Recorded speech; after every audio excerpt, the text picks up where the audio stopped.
You're listening to the Journey to Launch podcast, how to decrease stress and increase self-care on your financial freedom journey. T-minus 10 seconds. Welcome to the Journey to Launch podcast with your host, Jamila Souffrant. As a money expert who walks her talk, she helps brave journeyers like you get out of debt, save, invest, and build real wealth. Join her on the journey to launch to financial freedom in 5, 4, 3, 2, 1. Hey, journeyers. Welcome back or welcome to a brand new episode of the Journey to Launch podcast. If you were not aware already, you are now a journeyer. That means you are on the path with me to financial freedom and independence. So buckle up as we take off. Today in the rocket chair, I have Aisha Moore, who is also a journeyer. I just love when I get to speak to people who actually listen to the podcast and are on the journey with me and then also have something to share and expertise. Aisha Moore is a self-care advocate and stress management expert. She helps successful women who are stressed out get serious about self-care so that they can outsmart, overwhelm, sustain success, and revive relationships. After getting serious about her own self-care, she was able to get off 5 anxiety medications and get her job back after being demoted and revive a failing marriage. So we don't get too much into her marriage in this episode and all this juiciness. Now I'm like, wait, I should have asked her more of these questions. But we talk about how she herself went from being overwhelmed, burned out, and coming back. And how if you are right now experiencing that, to know the signs, how to fix it, how to really up your self-care game while on the journey to financial freedom. So I'm really excited for you to hear this conversation. Journey to Launch is supported by First Republic Bank. Whether your financial needs are simple or complex, the First Republic mobile app is your direct link to personalized support every step of the way. Easily schedule payments, keep track of expenses, securely transfer funds, or message your dedicated First Republic banker directly from the app. I love that I can log in and do everything at the swipe or tap of the finger. From checking my account balances to paying bills, the First Republic app helps me manage accounts safely and securely without sacrificing the tailored service that I have come to expect. The First Republic Bank mobile app is available on the App Store and Google Play. Visit firstrepublic.com today to learn more. That's firstrepublic.com. Member FDIC, Equal Housing Lender. If you want the episode show notes for this episode, go to journeytolaunch.com or click the description of wherever you're listening to this episode. In the show notes, you'll get the transcribed version of the conversation, the links that we mentioned, and so much more. Also, whether you are an OG journeyer or brand new to the podcast, I've created a free jumpstart guide to help you on your financial freedom journey. It includes the top episodes to listen to, stages to go through to reach financial freedom, resources, and so much more. You can go to journeytolaunch.com/jumpstart to get your guide right now. Okay, let's hop into the episode. Hey, journeyers. So we are going to be talking about a very special, important topic today with my guest, Aisha Moore. Aisha and I are going to be talking about self-care. And yes, the typical form that we hear about self-care. And I know it's like a buzzword, especially with the pandemic and everything that's been happening, but also how it relates to our finances. Aisha's going to share a little bit more about her journey. So I just want to welcome Aisha to the rocket seat. Welcome. Thanks, Jamila. And I feel like I'm a journeyer too. So I feel like I'm the listener and the guest today. I love that. I love when I reach out. So we know each other. We went to the Miley retreat together. And that's, I think, where I first met you in person, at least. And then I started to follow you. And I just love when like I have an interest in someone's like work, but then they also like happen to listen to Journey to Launch. And so it's just like a very fluid relationship because it works both ways. And I'm just like, oh, you're a journeyer? Like, I know you're just like, listen, I listen to your podcast. I'm like, really? That's so cool. Because not everyone who comes on does. So I just like it when you get it. Like you're going to get what we're going to talk about now. So it's cool. Yeah. It's been exciting to watch the journey, but just how the podcast has grown and the Plutus Awards and all the things that you've gotten and just the lane that you've carved out for yourself. Thank you. And one of the things, so you were talking about before we press record about for yourself, you said that you wanted to, and we're going to get into the self-care topic, but I think this is important because you were listening to other finance podcasts and you thought they were like too like bro. But then also like you like the fact or you appreciate that you are discovering like there's different ways that you can define what financial freedom means. And I think that's important because everyone's definition is going to be different, which I do think relates back to mental health and self-care. Yeah, for sure. Because, I've, worked so hard to get the right jobs, do the right things. And with a sense of like, because there were certain things that I wanted, there was a certain like lifestyle that I was looking forward to. So it's learning how to think about now as well as the future and where's the middle ground. Right. Okay. So let's hop into this self-care business. So you basically specialize in this. Your account, which I love, your Instagram account, you do all these cool reels where you're talking about self-care and the importance of it and prioritizing it. And I was like, I need to have you on the podcast to talk about this because I find often that on this journey, whether, we're getting specific about like, paying off a debt or saving, or then the ultimate goal of never having to work for anyone else, we prioritize the money. And, a lot of the journey is mental and emotional that we go on with this. And so making sure that we are putting our needs, our emotional, mental needs, physical needs first, I believe is really important. More important than I would say, dare I say, the money goal. So how would you define what self-care looks like on the financial journey? For sure. I can definitely jump into that. So I think one of the facets of financial independence is like, how can I make the most money in the quickest amount of time so I can retire as early as possible? And for a lot of people, that means working 2 or 3 jobs, or like they go for the job that is the most lucrative without thinking about like what that job is going to do to them mentally. And so I think we have to balance that. So I found on the points of my journey, I've done everything from like little side hustles, like mystery shopping. I've been an extreme couponer, like all of those little things that, again, full-time job that pays well enough to pay all my bills and be able to save, but like was craving like how to get my finance together. And so just trying so many things. And those things take mental and physical bandwidth, right? They just don't, like, those hours to do those things, to do the research, don't come out of nowhere. And so we have to be careful with that. Like, our body keeps the score. Our body knows that we're overwhelmed. Our body gives us some signals that we often ignore. So one thing is, people are always like, why is my eye twitching? And I'm like, because you're stressed out. That's one thing that people always say, my eye was twitching today. Why is that?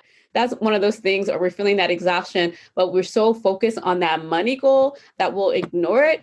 And for me, I almost lost my job over being too focused on the money goal. I had to go on short-term disability.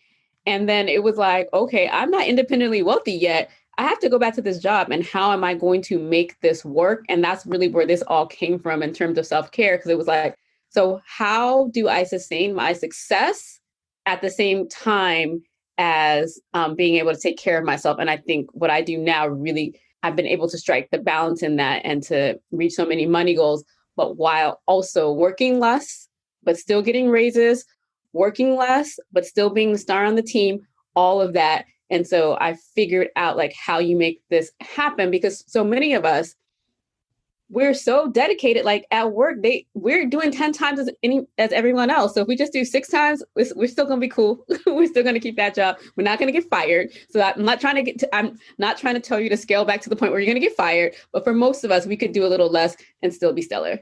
Yeah. Okay. All right. So many things to quote unquote unpack here. So one, how does one make that balance? So you brought up a very good point, because I relate to this. When I first started the journey and I was working my job, then I had Journey to Launch and it was growing. Like, I was doing all the things and I had that stable income, but then I was growing Journey to Launch. And so on paper, if I continued doing that, I would for sure reach my goals, my money goals, like in a couple years. But physically and emotionally, mentally, I just could not keep that pace up. And what I find is that for some people, when they find out about this concept, this idea that, just aggressively save and invest, for those that can do that, it is very goal focused and oriented. And then they quickly find out that they're burning out.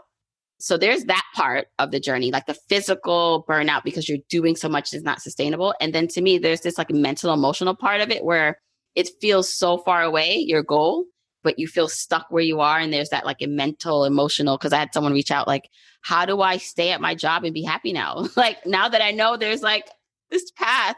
So I know that's like a two-part question. And but let's talk about how do you even strike that balance like that you talked about? How did you strike that balance?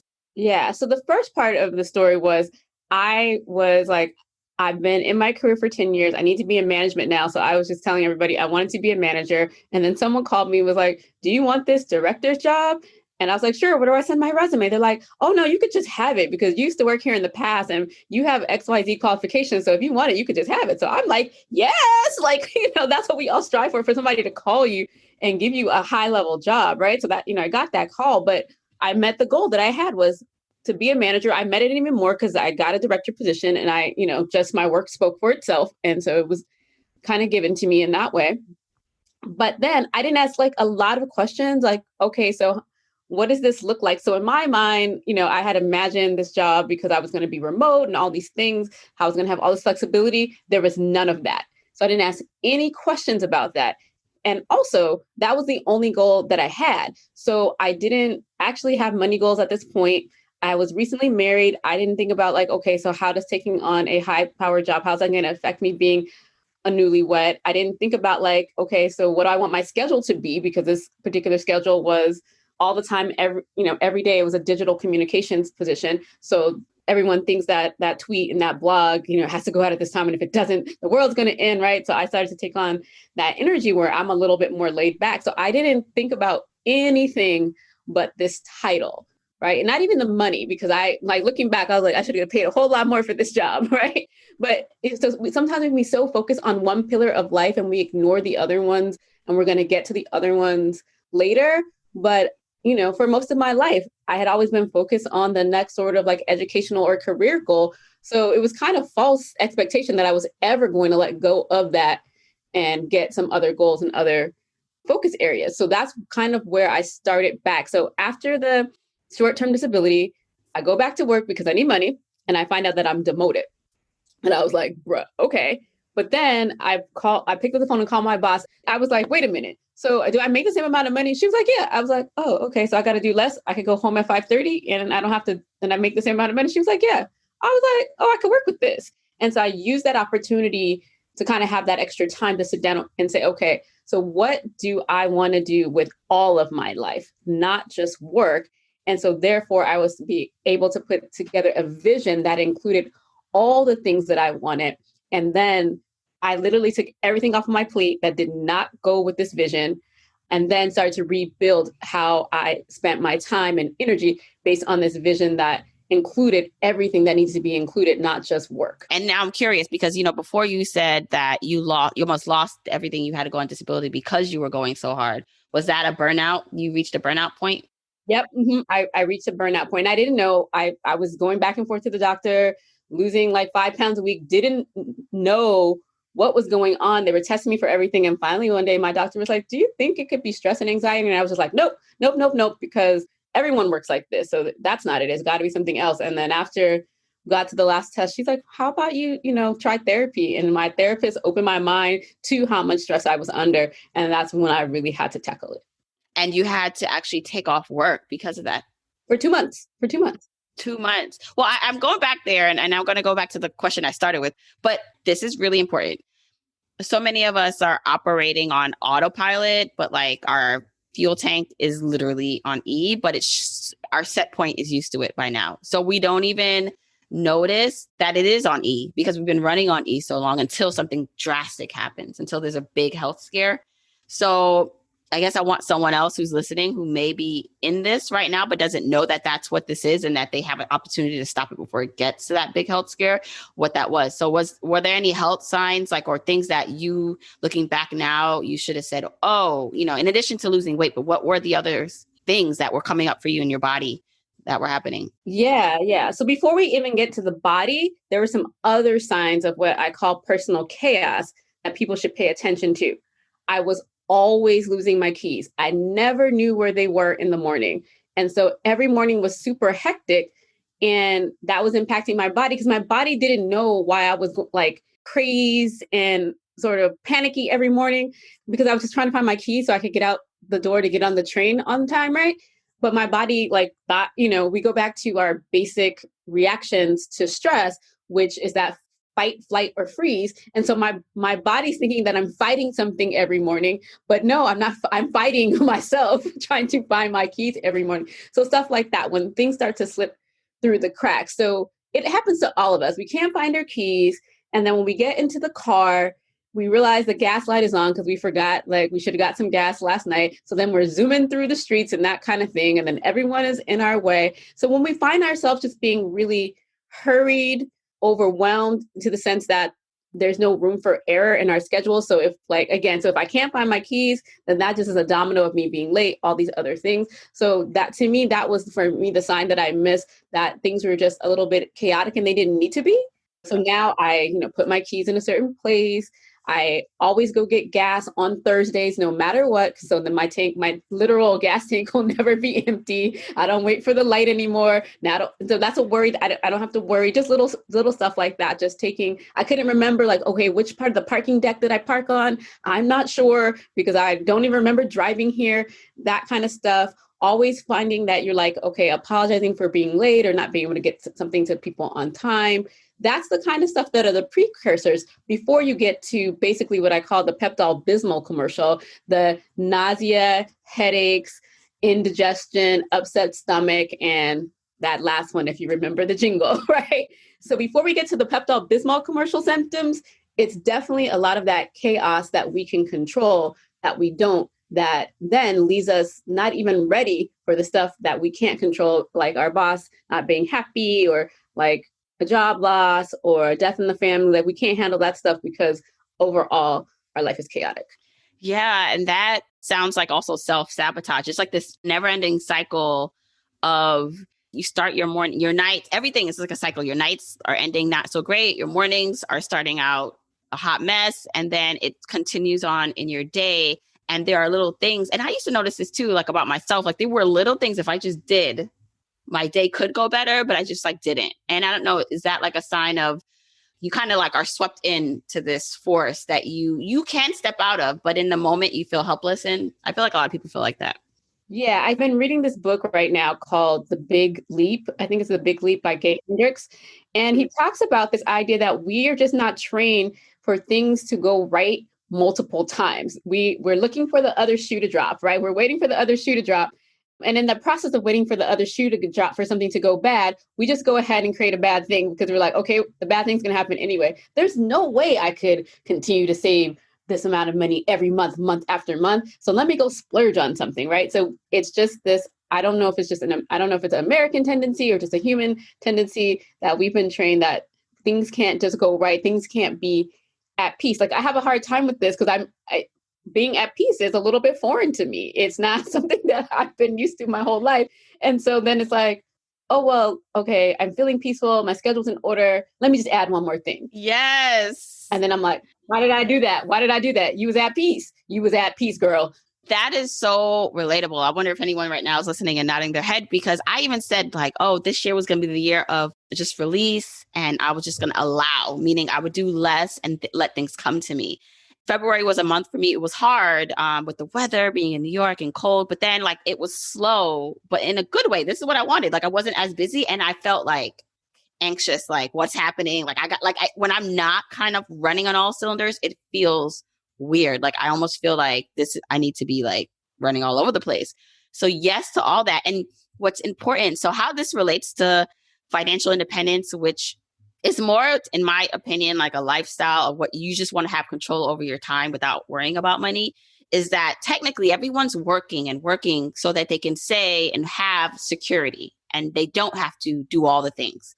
My fear is that when you do reach that goal, that you'll get there and you'll be like, wait a second, I'm still not happy. That is my biggest fear for people, for myself, is that you say that that's what you want, which then allows you to kind of fight against the system and all these things that you don't like. But what happens when all that is good? You are good. And then you realize, wait, that wasn't the issue. There's other stuff going on. Right. Yeah. So we really have to peel back those layers. Like I mentioned, I went to therapy and that opened me up to just how I had been such a striver for so long. And it's okay, so the things you were striving for was where you had them, right, on the basic level, right? And then it's like, oh, and then you meet financial independence and you got to strive even more to do certain things. And like, how do you balance that, right? So for me, striving right now looks like to just stay on my plan, stay in the zone, and not get distracted by all of the other shiny things. It's like, okay, stop touching your 401k percentage, just let it stay there and do that, figure out like what your budget is for the things that bring you meaning and joy, and like stay with that. Because like last month I bought a bunch of stuff and I was just like, no, that's taking away from like all of your dreams and all your goals. And so, we're still in that striving now, but I think you're right. Cause I'm not there yet. So I don't know necessarily what it's going to look like when it's time for this retirement, because about, I don't know, a couple months ago, I'm 42. So a couple months ago, I was like, I'm so glad I found financial independence, like fire, because this whole 67 retire Social Security thing, I was like, that's 20 more years of working. I'm tired at these 20 years. So that really gave me the motivation to be like, okay, let me figure this out, what I'm going to do in the next 10 years. Yeah. But I think if you're doing it, I don't want to say right, but if you're doing it in a way that sets you up for the best success while you are reaching for this big goal, and whatever that date is and age that you're able to like exit the traditional workforce or keep your job, but now you can leave if you want, you have to find ways to build that life now, to incorporate that life now. So I want to go back to, you talked about like creating this vision. So you accepted the job, but it was really just the title and you didn't consider all the other things. So what are ways in which someone can look at their full picture? What are the components of that they should be looking at? Not just work, but what are the components of someone's life that if they look at it in a holistic way, brings complete joy? Okay, so you've got your work, then you have your relationships, then you have your physical health, your mental health, your spiritual health, your finances, and your meaning and enjoyment in your life and service to others. So I would say those are the 8 things that we should consider. What do those look like in the long term? And almost in some ways, like you said, what does that look like at the retire part? And then between now and retirement, what does it look like along the way? So what do each one of those things look like along the way? So one of the things in my vision is that I want my home to be a retreat center, right? So one, to feel like a retreat center for me, but also eventually have a home where like people can come and do self-care stuff with me and things of that nature, right? And so in 2020, 2021, the way I made that happen is, and I should have done it for you, Jamila, but I often do like, if this, my interviews that are like recorded on video in front of a bunch of plants, so that like people are like, oh, it looks like you're in the spa. It's literally like 2 feet by 2 feet in my little office, but I make it look like a spa because it's giving me that spa energy already. And then now also in the virtual world, when I do like my coaching and my speaking engagements, my office is now the stage. Right. And so I used to rent like cute little places to hold events and workshops. And I'm like, well, this is the workshop space. So I'm actually working right now with the interior designer to help me redesign the office into that retreat center workspace, because that's how I can have that now until I get to the point where we might buy a new house or move somewhere to make it a full retreat space. I'm trying to figure out, okay, how do I make this 10 foot by 13 box that I sit in all the time into a retreat space so that people can see that now, and that can be that for me now. Eventually, that's going to look like a bigger home with some land and blah, blah, blah, blah. But I'm like, okay, how do I make that happen right now? Yeah, I love that. Like, I love the concept of if you have 3 columns, like the now where you are, the on the journey, and then the ultimate where you want to be, right? And if you look at all those components of your life, how can you start, like, map out what you want to do, but then map out ultimately, okay, what's the process of getting there? How are you going to increase the wellness part and, the environment, like where you work and where you live, and do it in a way in which it doesn't deter you, but it helps fuel you. And so one of the things now that you mentioned, you listed about 8, I believe, parts and components. Do you feel like there's one leading domino? Like, this may be a very hard question to answer, but like, what if you can't do all the things, right? Like, even thinking about it is like, oh my gosh, like who has time to like focus on each of these at the same time? But is there one that if you focus on and do, maybe health, because then health gives you energy and all this, that then helps make all the other dominoes fall easier? Yeah. So how I really attacked this whole situation was I first had to start with my mental health because so again, when I went back to work, my first goal was just to go to work and stay there all day and not leave because all of the anxiety and all of the burnout, I would come to work and say hi to my office mate. She would go to a meeting, she would come back and I was gone because like I had a panic attack or I just wasn't feeling good or that kind of thing. So I really realized, okay, so I have to work on my mental health first because I literally can't do anything else with that. And so from there, pretty much every year for the last 7 years, I've made like one thing my pillar of those 8 things that I mentioned. So it was mental health, then it was spiritual health, and then kind of almost at the same time, I was working on my relationship to my employment and career. So I kind of take one as the main one every year and to focus on that.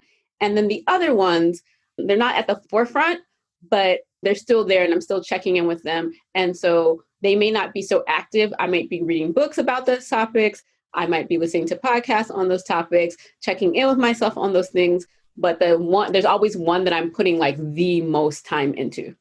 I love that. And, it may be different for everyone based on what they value. Some people really do hold health up there in terms of even physical activity. So that's a priority. And when they do that, then they have more energy to make that sales call or go into work and ask for that raise. But so I do think this is a self-reflection of what would make the most sense for you and even try to experiment, right? Like maybe instead of you can try, the Aisha with a year, but for someone who is wanting to create a holistic journey, maybe say, okay, let's try, if I focus on my finances, right? Like for this month, meaning like that is the lead domino and see how that feels. And then next month, I'm going to make the health a priority. So you're going to be focusing on eating healthier, moving your body. Like that is the main priority. So I think you can experiment to see what moves you more in the other areas of your life. What is that lead domino for you? So look at all those 8 that I mentioned. You might have to rewind to get them, but those 8 that I mentioned. And then measure your satisfaction in each one of those from 1 to 10.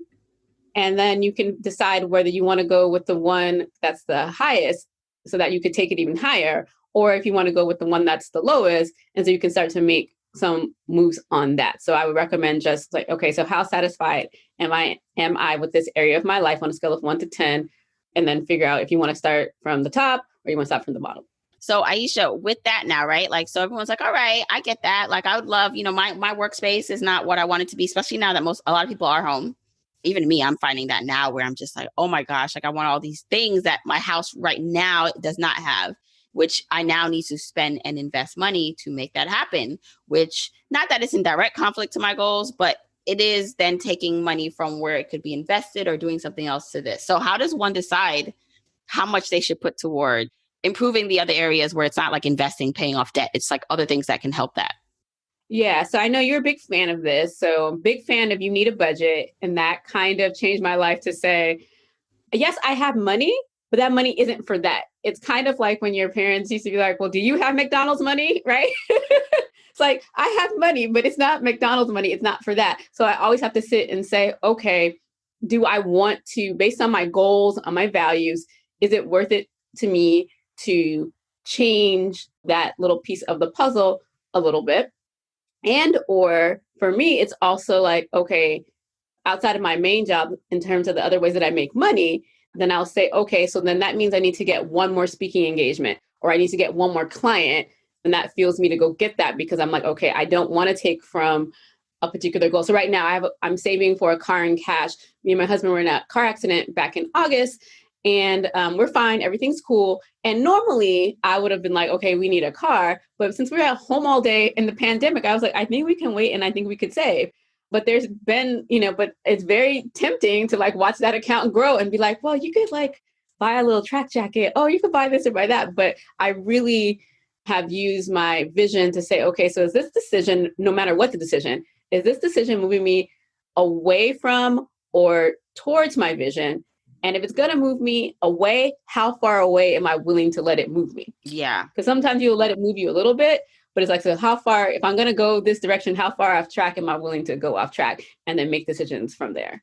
Yeah. And even, with the list of the 8 components that you mentioned, and, I talked about putting in a list of what's currently happening for you and even ranking it, like you said, ranking how you are or how you feel about it, but then on the journey. So where you are now, on the journey, meaning while on the path to this goal of financial independence and freedom, what that looks like. And then the ultimate goal, like to put numbers around it, right? But not just numbers, but like specific things. So for example, when it comes to, let's just say, an environment, let's just say, your environment was one of those things where you live, where you work, where you are now, you're just like, it's cool, but maybe ultimately I would need to be redone or buy a new house, right? But in the meantime, that's not going to be possible. So perhaps it is adding some decor and like setting a budget around that, right? So I just think in each area, you can pick something and some things that help you feel more aligned and better in those areas, and put price points around it and dates on when you want to get them done, and then budget forward for that. So that way you can start incorporating these changes into your life, like practically into your life. Yeah, because I don't want my journey personally to financial independence. I'm not willing for it to be miserable along the way, and waiting for this time of like, okay, if it's miserable this time, I'm going through this misery because later I'm going to reap this joy, I'm going to reap this happiness or whatever. And I think that's the way we treat also stress, that a lot of people are like, okay, I'm just going to like work really hard and do all these things for 4 months because then I'm going to go on vacation. So COVID's a good example. Even though it was sort of the beginning of the year, people were looking forward to spring break. Like I know all the families were looking forward to spring break. And so like, okay, I'm just going to go through all the stress until spring break. Spring break did not happen. So then we were already starting off this thing that was unimaginable, causes so much mental stress and anxiety. We were already like on a scale of 1 to 10, like down at a 3, 3 or 4 or 5. And then like COVID depletes us all the way there. So I really recommend not, with self-care, like stress happens every day. So self-care happens every day. Like that is my mantra. And so I think the same thing can apply to our financial journey, is that success that we're looking for, that end point, like how can we get a taste of it every day? So I know someone who will, in their dream, they want to be able to always like stay at luxury hotels. They can't do that right now, but they'll at least book a meal there while they're on vacation, or have a drink there while they're on vacation, so they can have that luxury hotel feel, even though that's not where they're staying for the whole 7 days of the vacation. So I think we have to give ourselves a taste of it, because that's what keeps us going. Because again, you can burn out in your financial independence journey because you're like, forget about this. I've been saving so hard and I've given myself nothing. And then that's when, instead of doing something little, you make like the big drastic change that totally knocks you off because you've been depriving yourself for so long. So I recommend it in life in general, but also when it comes to our financial independence journeys as well. Yeah, it doesn't have to be all or nothing. And I love that idea. And it's all self-based. If that little luxury for you, like that luxury, having that is important, then find a way to put it in your life. And then also there are levels to this, because there are some ways in which you can experience self-care and it's $0, right? Like I've been on a medication kick lately and it's felt so good. I feel like it's kind of, in a way, based on my lifestyle and all the stuff I have going on, it does feel like a luxury to have that time to myself. Right. And that's free. Like, I mean, in terms of there's cost when I sit down, and even if it's for 5 minutes. And then there's like more expensive ones, right? Like where it's just like, okay, or I can go like maybe take a really long walk or do all this stuff, and that's free. But okay, next level, if we put even bands around how much. So there's the free enjoyment in this scenario. And then there's like the $10 to $100 experience. Then there's $100 to $500. Like, you can also say to yourself, and have that, like I actually recommend, and I think I'm about doing a separate episode on this, have different buckets at different price points, and that you can, depending on where you are, pull from. And if you're like, you know what, this is not a month that I can spend $500 on this thing, but I can spend $50, you already have like earmarked, that's what my $50 experience looks like. And that feels good. Absolutely. Absolutely. Because in a lot of ways, again, as I was saying, is people are waiting for the opportunity to do something to take care of their mental health, to take care of their stress. So they're waiting for time, or they're waiting for money. And there's just so many things that we can do to just redesign our lives so our mornings aren't hectic, that we have time to transition from work to whatever our lifestyle is. So if it's being a mom or being a partner or whatever, what have you, like just having the space, because just the physical space in terms of like the time, but also the mental space, like that is such a gift. It's so valuable. You can't really put a price on it. So you have all of that. And then there's the other things. Like, I love a good manicure with some nail art. Like, that is one of my things. But I know its place. I know that, like, if my nail polish is cracked and chipped, like, getting that fixed is not going to solve the fact that I overcommitted, right? It's not going to solve that. It's going to make me feel good in one area. It's a part of, like, self-expression. So I get that good self-esteem feeling, but I know that it's actually not the solution to other problems. So we have to make sure that whatever self-care solutions we go after, they're actually solving problems that reduce our stress. A lot of times we go around it with other things, and it's like, well, no, you actually need to sit down and have that conversation about your budget with your partner, or you need to ask for the raise, or you need to get that project off your plate. Like, those are the actual things we have to do in order to reduce our stress. But instead, we do a lot of things that cost money that go around it, but it doesn't actually reduce in long-term stress reduction. Oh, that is a good one, Aisha. That's really good, because that's like that Band-Aid fix that we're like, well, like, this will make me feel better. And you do it and you're like, oh, it actually didn't. And but you spent that money. And so discernment is key here. Discernment on, and again, no one can really answer every single thing for you. You have to really look into yourself to know, like, what changes and what spending, like, in that area can actually do for your, like, mental health. Because some people will say, well, I know having that nice car will make me feel better and I'll be good. And maybe for some people it's true. Like, they're more motivated. They have a different pep in their step when they're asking for money and how they relate to people in the world, and it works. And for some people, getting that nice car does nothing but give them, like a momentary boost, and then that's it. Yeah. So my nail tech and I have had this discussion as to whether should we call Dave Ramsey and ask if nails. He would say that was like an essential, because we're like, it's essential for us. So we always joke that, like, let's call Dave Ramsey and see what he would say about nails being essential. But that's something that we, she and I happen to value. Yeah.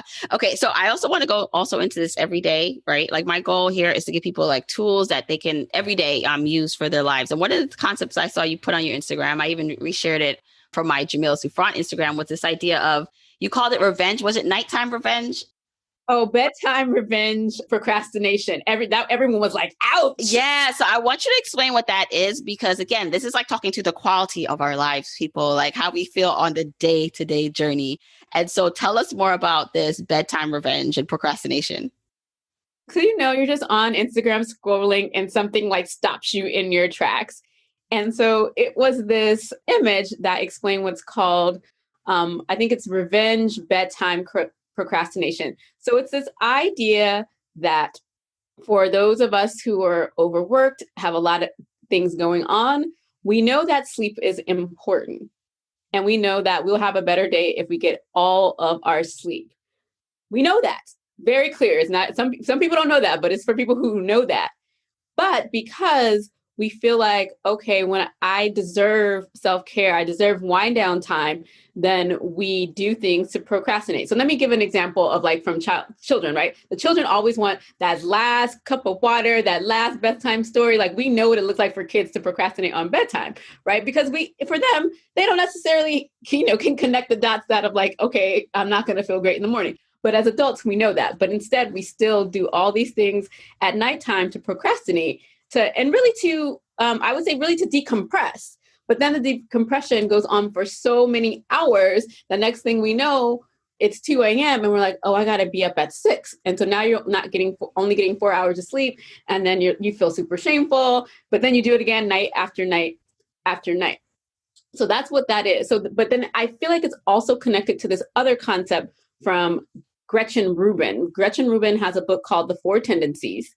And the tendency that the majority of people are a tendency called an obliger, right? So which means that we meet expectations that other people put upon us, but we never we have a harder time meeting expectations that we set for ourselves. So they're the givers, right? Giving. And at some point we're like, I've given too much. I'm taking my time back. I'm going to stay up all night reading books or playing a video game or binge watching something because, like, I'm tired of giving other people my time for myself. But then again, at some point it has diminishing returns, right? So it's okay to decompress. It's okay to, spend some time scrolling at night, but we have to set a limit on it so it doesn't become this complete negative thing. So this is how I work on this. At 9 o'clock, my phone alarm goes off and it says, stop scrolling IG and read a book. It used to say wind down time, but that was even too amorphous for my brain. It literally needed to tell me what the next step was to close Instagram and read a book. And now I'm like, okay, so I'll read like a book, or I like to do the crossword puzzle on the New York Times app or the spelling bee and that kind of thing. And that seems to relax me enough to then be able to go to bed. But for whatever reason, we're like fighting against going to bed to our own detriment. Yes. When I saw you put that, I was like, yes, because that's the thing. Like, you feel like the whole day was spent doing other things for other people, especially like the kids. I'm like, this is my time now. And so I'm going to do, and spend as much time as I want. But then it's that cycle. You just wake up in this depleting and you feel bad about it. And so you get enough sleep. So the next day you're just like, well, I didn't get enough time to do what I wanted to do. So here I am again, scrolling, which is addicting. Mm-hmm, mm-hmm, mm-hmm. And as we all know, especially for social, if social is your jam, it's designed to make us do that. So give yourself a little bit like pat on the back. It's like, it's not me, it's the algorithm. But yeah, we do have to like shut it off. Right. And also what you said too was being able to tell the people no. So I think that's an important part. So the whole obliger and just like our personalities and wanting to be accepted and liked and all these things, and some of it you do because it does help you with your interpersonal relationships, and you have to learn to give and take in this world. But at some point, I do believe a lot of us are doing it to our detriment, whether it's financially and or just emotionally, and they're all connected in most times. So explain how self-care, that part of it, like saying no, is actually a real big part to improving our lives emotionally. Definitely, definitely. So we have to have healthy boundaries, right? So you don't want to have boundaries that are so rigid that you're inflexible, but you don't want them to be porous as well. So it's like what you said earlier, it goes back to discernment, like knowing the situations where having the boundary is going to be the ultimate thing you can do for your mental health, wellness, just like your happiness overall, whereas other times not setting the boundary could be okay. And for me, I'm not really good at saying no itself. Like some people are like, no is a complete sentence. Okay, sure. That's just not a reality for me. But what I have done is make sure that I like write everything down, put things on my schedule, so then I can literally say, I don't have time. And not because I'm saying it facetiously, I literally can look at something and say, I don't have time for that. And then again, and so there's like one level that literally there might be something I want to do, but I even have to stop myself because people are like, can you help me with this? And I get excited because I want to help her and I want to help. I love that good feeling, but it's like, you actually don't have time. So sometimes we have to ask questions of those people to say, okay, so what is it? Because, people do it in a diminutive way. They'll be like, can you just help me with this little thing? And that little thing is like 10 times of what they really said, right? So you got to ask questions and all of that kind of stuff, and then literally see if you have time. So that's one way to sort of say no without like saying no. The other way is, to me, is a little closer to no is, again, like I mentioned earlier, I'm like, okay, so do I need to do this? What is this doing for me? Am I moving towards my vision, or am I moving away from my vision? That question. The third question is, am I going to die or lose my job by saying no to this?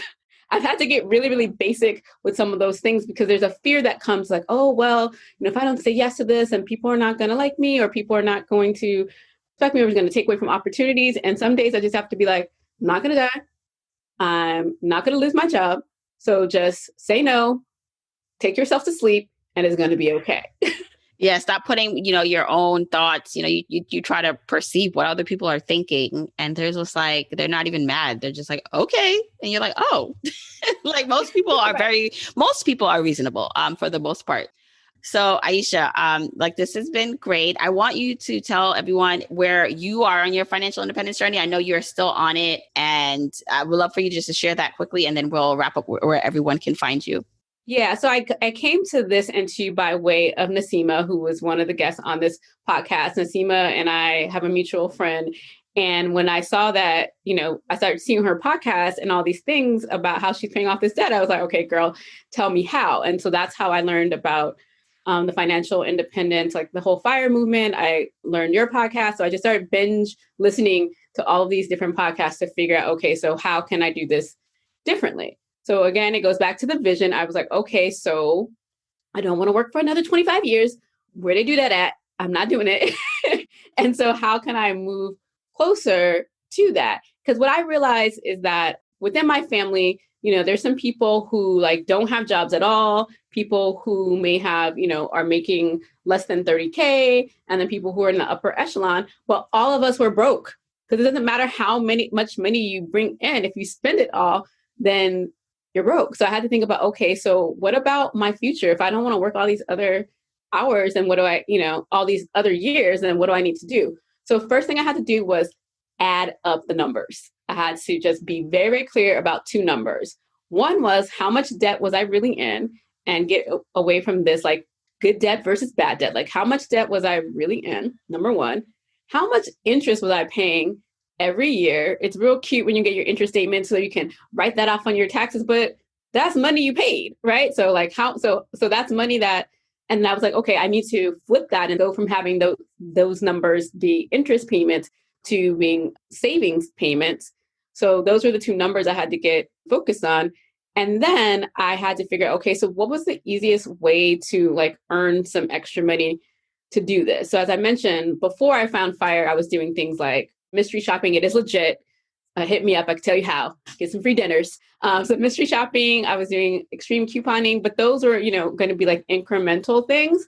And so I had to get to the point like, okay, so what can I do to make some bigger leaps? So one was setting a budget, being really clear about that, realizing that, Christmas and oil changes for my car were not emergencies. There are things that I know are happening. So just getting real, it was really about honesty and integrity, right? With what was going on, and stop hiding from these numbers, realizing that my credit cards are a form of a payment, not another bank account, just all of these mental shifts. So now this is the first year that I'm like contributing to maxing out my 401k. So I moved them all to be in one place and all this kind of stuff. So I could see those balances grow, learn about investing in index funds so that my retirement account could grow instead of like just kind of being there. I don't know what percent it was at before, those kind of things. So really getting those basic things under my belt. So now it's just like I've paid off, I don't know the number of debt, but like every year my net worth is going up by 20 or 30,000 every year just by paying off the debt. Like I said, like this time we're going to buy a car in cash. I'm learning now about real estate investing, so that way that can be another source of income. So really just loving the fact that, credit cards are paid off, attacking the loans that I have aggressively, but also saving at the same time, because there's things I want to do in terms of investing. And if I want to not have to wait 25 years to retire, then it's like, how do I, that account that's going to be the bridge account for those years, I need to be able to live during those times. So it's really revolutionized me to realize like I have enough. I just needed a little mindset change, a little education. And so we could do that. And then also just within my business, realizing that people will pay me for things at a good rate, at the same rate or more than when I get paid at work. And so being able to do those things as well, so that I can have a little bit of luxury, but also just keep stacking, because 25 years is not an option. Yeah. Well, so, I mean, we didn't really talk about this in detail, but you're working and you have your business on the side where you do stuff. So I want you to talk about that briefly, but I have a challenge for you, Aisha, because maybe you just didn't know the numbers just now, but I would love for you to like share and look back at how much you did save and pay off and invest over the years that you intentionally started this. Because I always find that when people like tally that up, like, and know the number, it's a realization. It's a boost in confidence, because it's just like, wow, I did that. Right. So I would love to see that update from you on your social. Yeah. Well, the number I do know is, again, we didn't really talk about this in terms of like race and upbringing but I do know that the net worth of like a Black family is only like $17,000. And for a white family, it's like $170,000. I'm close to white people money. I'll just say that in terms of my net worth. I'll just say that. Love it. Okay. And we're going to eventually we're going to even that. It's going to be right. Equal. So I love that. Okay. So tell us a little bit more about your business, Aisha, and where people can find more about you and follow you and what services you offer. Sure. So I consider myself a stress management expert and self-care advocate. And through that, I help successful women who are burned out get serious about self-care so they can overcome overwhelm, sustain success, and revive relationships, because a lot of times all the stress stuff is really impacting our relationships, whether it be personal or with family and things of that nature. So with that, I do group coaching, and I also do a fair amount of speaking at universities, nonprofits, associations. I actually spoke for a movie studio the other day, so that was awesome. So really just trying to put this information out there. And so the best way to find me, so if you want to get on my email list, just go to seriousaboutselfcare.com. And there's a template for you that will help you put together your first self-care plan. And then I can be found all over the internet at selfcarebyaisha.com, at Self-Care by Aisha on Instagram. Check out my reels. They're really fun. I love them. They are. They're so cute and informative. Cute and informative. Right, exactly. So we're bringing the facts and, we're bringing a little bit of the ouches to you, but in a very fun and dynamic way. So really, you can find me at my website and on Instagram are the main places where I hang out.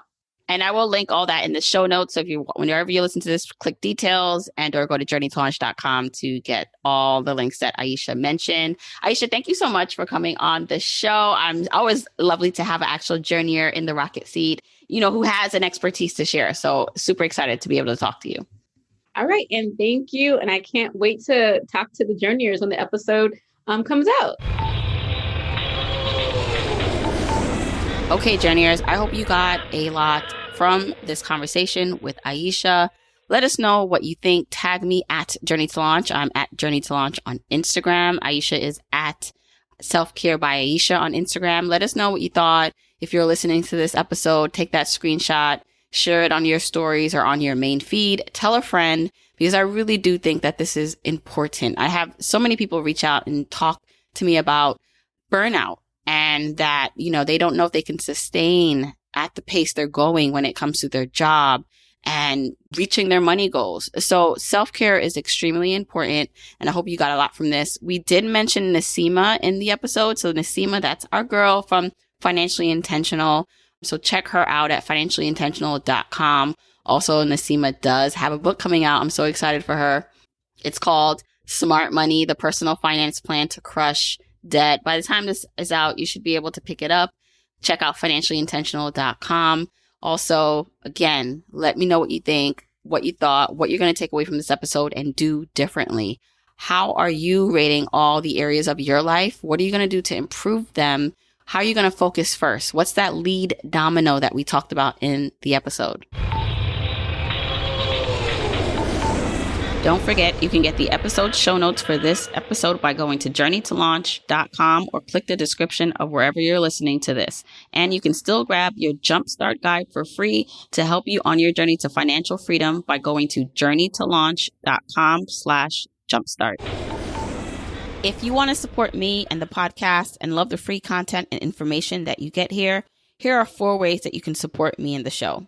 1, make sure you're subscribed to the podcast wherever you listen, whether that's Apple Podcasts, that purple app on your phone, your Android device, YouTube, Spotify, wherever it is that you happen to listen, just subscribe so you are not missing an episode. And if you're happening to listen to this in Apple Podcasts, rate, review, and subscribe there. I appreciate and read every single review.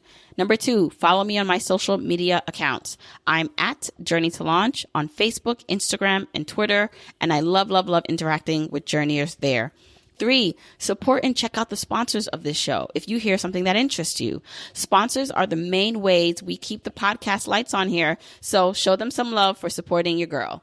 4, and last but not least, share this episode, this podcast with a friend or family member or coworker so that we can spread the message of Journey to Launch. All right, that's it. Until next week, keep on journeying, journeyers.